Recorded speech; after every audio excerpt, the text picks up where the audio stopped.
कहानी की शुरुआत पेटुला और टिल्डा नाम की दो लड़कियों को दिखाते हुए होती है, जो एक स्ट्रगलिंग आर्टिस्ट थीं और अपना खर्चा निकालने के लिए ड्रग्स की स्मगलिंग भी करती थीं। लेकिन एक दिन वो दोनों न्यूयॉर्क के एक अपार्टमेंट में ड्रग्स के पैकेट को गिन रही होती हैं। तभी वहाँ पुलिस आ जाती है, जिससे उन्हें अपना सभी सामान और ड्रग्स वगैरह छोड़कर वहाँ से तुरंत भागना पड़ता है। वो दोनों एक ट्रेन में चढ़ जाती हैं। टिल्डा वहाँ पर अकेले बैठकर मैगजीन पढ़ने लगती है, तो वहीं पेटुला अपने ड्रग सप्लायर कोको से फोन पर बात करने के लिए बाथरूम में चली जाती है। कोको उससे कहता है कि मुझे मेरे ड्रग्स के पैसे तुम दोनों से चाहिए, जिसके लिए मैं तुम्हें 48 घंटे का टाइम दे रहा हूँ, क्योंकि पेटुला और टिल्डा ने अपने अपार्टमेंट में ही वो सारा ड्रग्स छोड़ दिया था। अब इन दोनों की बात चल ही रही होती है कि तभी अचानक ट्रेन का टीसी आकर बाथरूम का दरवाजा नॉक करता है। पेटुला के दरवाजा खोलते ही वो पेटुला से ट्रेन की टिकट दिखाने को कहता है, जिस पर पेटुला उसे कहती है कि मेरे पास टिकट नहीं है, लेकिन मैं इसके बदले तुम्हें खुश कर सकती हूँ। जिसके बाद वो दोनों वहीं बाथरूम में इंटीमेट हो जाते हैं। कुछ देर बाद पेटुला टिल्डा के पास आती है और अपनी सीट के नीचे च्युइंगम चिपका देती है और शहर पहुँचते तक वो लोग सो जाते हैं। शहर पहुँचने के बाद वो लोग सड़क पर घूम रहे थे,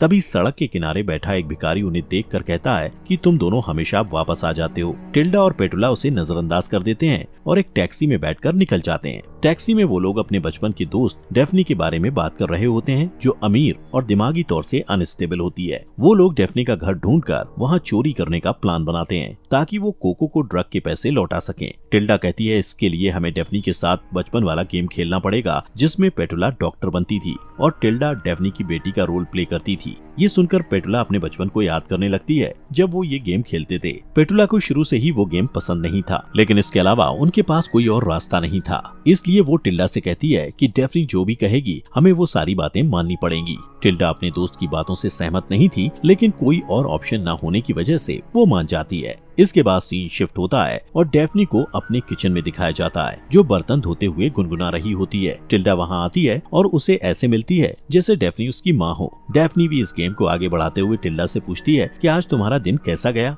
टिल्डा कहती है कि आज हमें स्कूल से जल्दी छुट्टी मिल गई और अब मुझे भूख लग रही है। डेफनी उसकी तरफ देखती है और फिर खाना बनाने लगती है। दूसरी तरफ पेटुला बाहर डॉक्टर बनके तैयार होती है। वो अपने सेल फोन को मेल बॉक्स में डाल देती है। इस गेम को खेलने के 3 रूल्स होते हैं। पहला, सबको गेम खेलना होगा। दूसरा, बाहर का कोई भी आदमी इस गेम में अलाउड नहीं होगा। और तीसरा, कोई भी इस गेम को बीच में छोड़कर नहीं जा सकता। सीन शिफ्ट होकर फिर से किचन में आ जाता है और डेफनी टिल्डा के लिए सैंडविच बनाकर सर्व करती है। तभी वो अचानक टिल्डा का हाथ पकड़कर कहती है कि तुम्हारे नाखून कटे हुए नहीं हैं और कितने गंदे हैं। डेफनी टिल्डा के दांत भी चेक करती है और कहती है कि डॉक्टर के पास चेकअप के लिए जाने से पहले तुम्हें ब्रश करना होगा। डेफनी जब वापस आती है तो टिल्डा को उसी पोजीशन में बैठा हुआ पाती है, इसलिए वो उसे डांटने लगती है। टिल्डा अपने नाखून काटने से मना कर देती है, जिससे डेफनी को गुस्सा आता है और वो एक कैंची से उसके नाखून काटने की कोशिश करती है कि तभी पेटुला डोरबेल बजाती है, जिससे टिल्डा बच जाती है। टिल्डा घबराकर मदद के लिए पेटुला के पास जाती है। पेटुला उसे नजरअंदाज करके एक्टिंग जारी रखने को कहती है।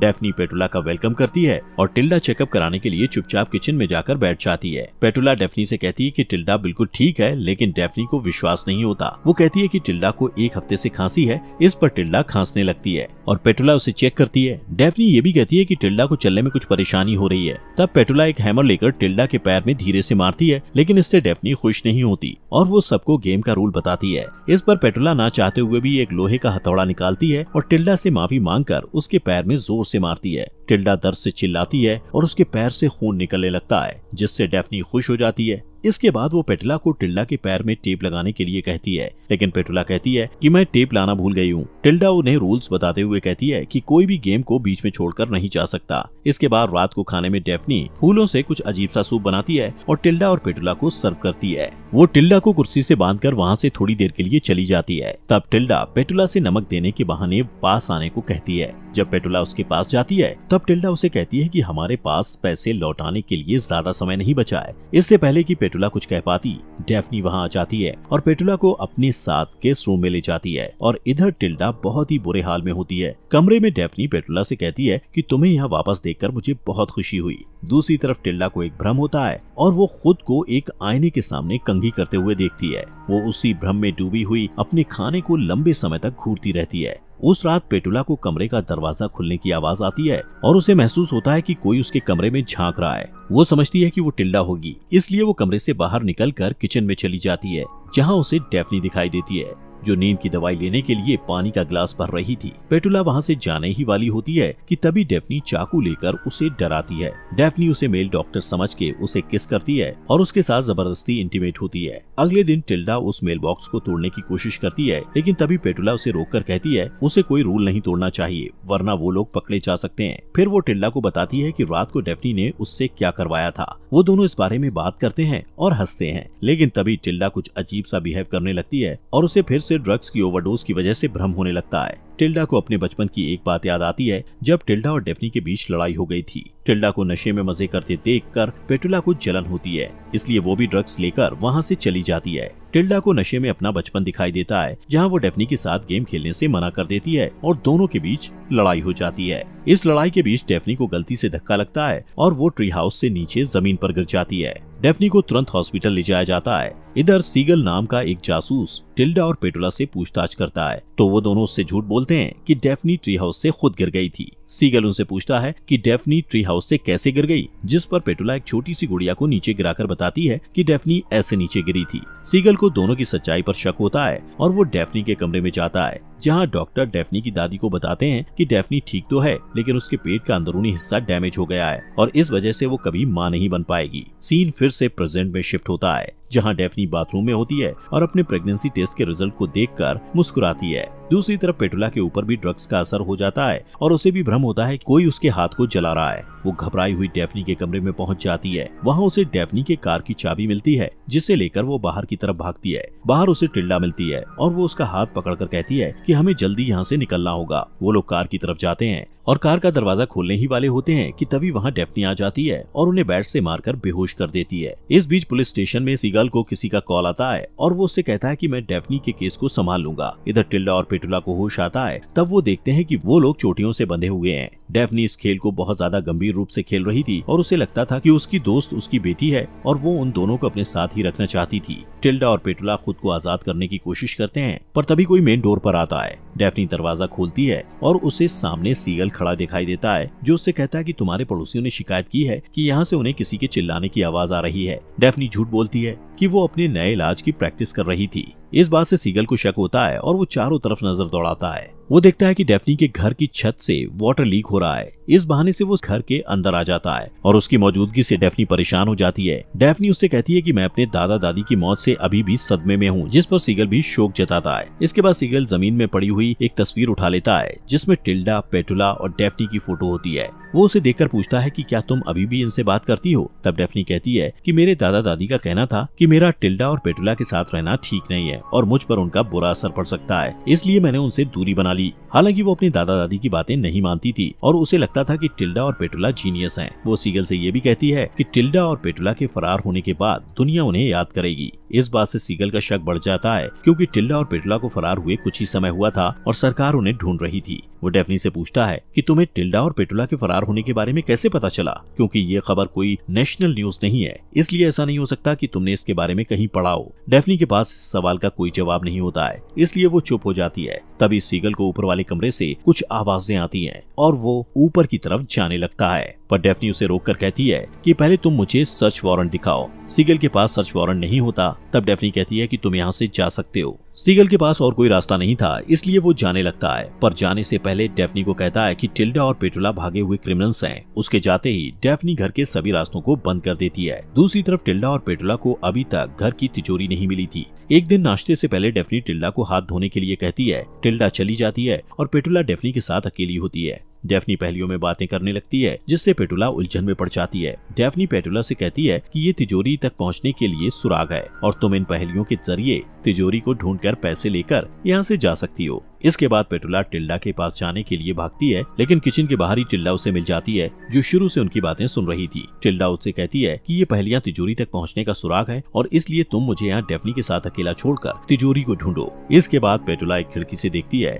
कि गजेबो यानी छत के साथ बनी हुई छोटी सी इमारत में 3 औरतों वाली एक छोटी सी मूर्ति है। जब वो उसे देखने के लिए जाती है तो मूर्ति के नीचे उसे एक पहेली मिलती है, जिसके बाद वो वापस घर में आ जाती है और घर की छत पर बने क्रैक का पीछा करते हुए कमरे में पहुंच जाती है। फिर वो कमरे के सारे पर्दे लगा देती है और उसे आईने में अगला सुराग मिलता है। इस तरह वो तिजोरी तक पहुंच जाती है और जो नंबर उसे मूर्ति, आईने और कैलेंडर में मिले थे उससे वो तिजोरी खोल लेती है। उसे पैसे मिल जाते हैं और वो बहुत एक्साइटेड हो जाती है। इसके बाद पेटुला टिल्डा के कमरे में जाती है जो अपनी डायरी लिख रही होती है। पेटुला कहती है कि अब वो लोग यहाँ से निकल सकते हैं, लेकिन टिल्डा परेशान हो जाती है क्योंकि जब भी पेटुला भागने की कोशिश करती है डेफनी उसे पकड़ लेती है। पेटुला बहुत ज्यादा एक्साइटेड होती है, इसलिए उसे टिल्डा की परेशानी नजर नहीं आती। वो कहती है कि मेरे पास यहाँ से निकलने का बहुत अच्छा प्लान है। उस रात पेटुला और टिल्डा अपना सामान लेकर डेफनी के घर से निकल जाते हैं और किसी से लिफ्ट लेने की कोशिश करते हैं, लेकिन कोई भी वहाँ नहीं रुकता। पेटुला को गुस्सा आता है और वो टिल्डा पर चिल्लाकर कहती है कि तुम मेरी बिल्कुल मदद नहीं कर रही हो। इस बात पर दोनों के बीच बहस शुरू हो जाती है और इस बीच डेफनी वहाँ आकर पेटुला को कार से टक्कर मार देती है। कुछ समय बाद पेटुला को होश आता है और वो खुद को व्हील चेयर में बंधा हुआ पाती है। यहाँ पता चलता है कि डेफनी उसे यहाँ से जाने नहीं देना चाहती थी।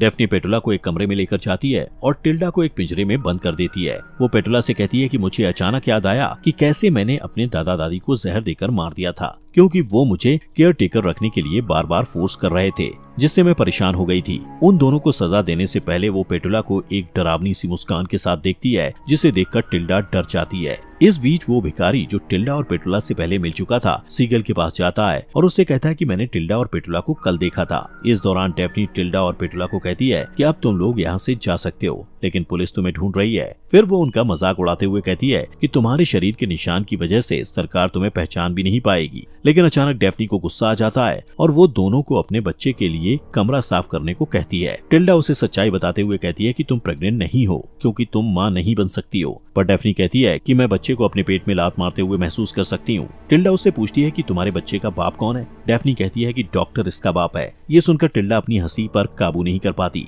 लेकिन पेटुला एक्टिंग करते हुए डेफनी को कहती है कि तुम्हारे बच्चे का इस दुनिया में आने का टाइम हो गया है, इसलिए तुम्हें ऑपरेशन की जरूरत है। इसके बाद वो दोनों डेफनी को मेडिकल रूम में ले जाकर मेडिकल टूल से उसकी जान लेने की कोशिश करते हैं, लेकिन तभी वहाँ सीगल पहुंच जाता है और टिल्डा और पेटुला को रोकते हुए अपने हाथ सिर के पीछे करके खड़े रहने के लिए कहता है। लेकिन तभी डेफनी उठ जाती है और सीगल पर पीछे से वार कर देती है और टिल्डा भी उसे मारने लगती है, जबकि पेटुला खून से लथपथ सीगल को हाथ लगाने से मना कर देती है और एक हथौड़े से उसे मार देती है। इसके बाद वो लोग सीगल की बॉडी को डेफनी के बगीचे में गाड़ देते हैं और उसकी कार को तालाब में डुबो देते हैं। इसके बाद वो लोग घर वापस आ जाते हैं और नहाने के बाद उनके सारे घाव अपने आप ही गायब हो जाते हैं। पेटुला बाथरूम में डांस करते हुए मन ही मन गुनगुनाती है। इसके बाद वो अपने चेहरे को इतना शेव करती है कि उसके चेहरे से खून निकलने लगता है। दूसरी तरफ टिल्डा और डेफनी माँ बेटी की तरह एक्टिंग करते हैं। टिल्डा खड़ी होती है और सामने की तरफ झुकती है। डेफनी भी ऐसा ही करती है और उन्हें देखकर ऐसा लगता है जैसे उन्होंने कोई परफॉर्मेंस खत्म किया हो। इसके बाद वो तीनों बगीचे में जाते हैं जहाँ टिल्डा खेलती है और पेटुला और डेफनी उस पर नजर रखते हैं। इतने में डेफनी पेटुला को अकेला छोड़ के चली जाती है। पेटुला को पता चलता है कि वो वहाँ अकेली है, तो वो गजेबो की तरफ चली जाती है जहाँ उसे खून से लथपथ सीगल दिखाई देता है और वो उसे देखकर डर जाती है।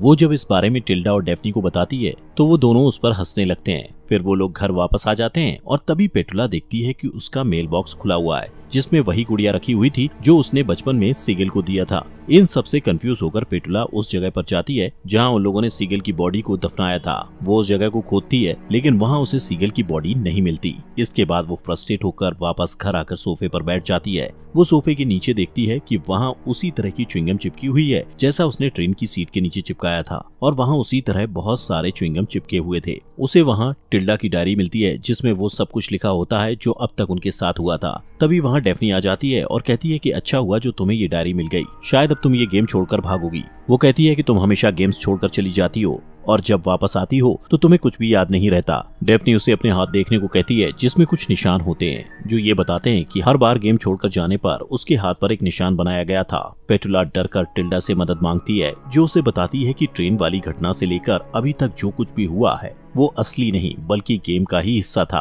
पेटुला रोने लगती है और टिल्डा उससे कहती है कि हमें ये घर छोड़कर जाने की कोई जरूरत नहीं है क्योंकि हमें जिन चीजों की जरूरत है वो सब कुछ यहाँ पर है। यहाँ सच का खुलासा होता है और टिल्डा पेटुला की तरफ हाथ बढ़ाती है जिसे पेटुला थाम लेती है। इसके बाद एक ट्रेन वाले खिलौने को दिखाया जाता है जो वही ट्रेन होती है जिसमें टिल्डा और पेटुला बैठे थे। उन तीनों को पेंटिंग करना भी बहुत पसंद होता है और वो सीगल की ड्राइंग बनाकर उसे इमेजिन करते हैं। इसका मतलब सीगल नाम का कोई जासूस असलियत में नहीं था। इसके बाद वो तीनों खुदकुशी करने का फैसला करते हैं। कोई अपनी कलाई की नस काट कर, कोई छत से लटक कर, तो कोई जहर खाकर अपनी जान दे देता है। लेकिन ये सब भी उनके गेम का ही हिस्सा होता है, जहाँ उनके गेम का दूसरा राउंड खत्म होता है। सीन फिर से शिफ्ट होता है और एक बूढ़ी डेफनी को दिखाया जाता है जो गुनगुनाते हुए बर्तन धो रही होती है कि तभी कोई झुर्रियों वाला हाथ डोरबेल बजाता है। टिल्डा वहाँ आती है और डेफनी से ऐसे मिलती है जैसे वो उसकी माँ हो।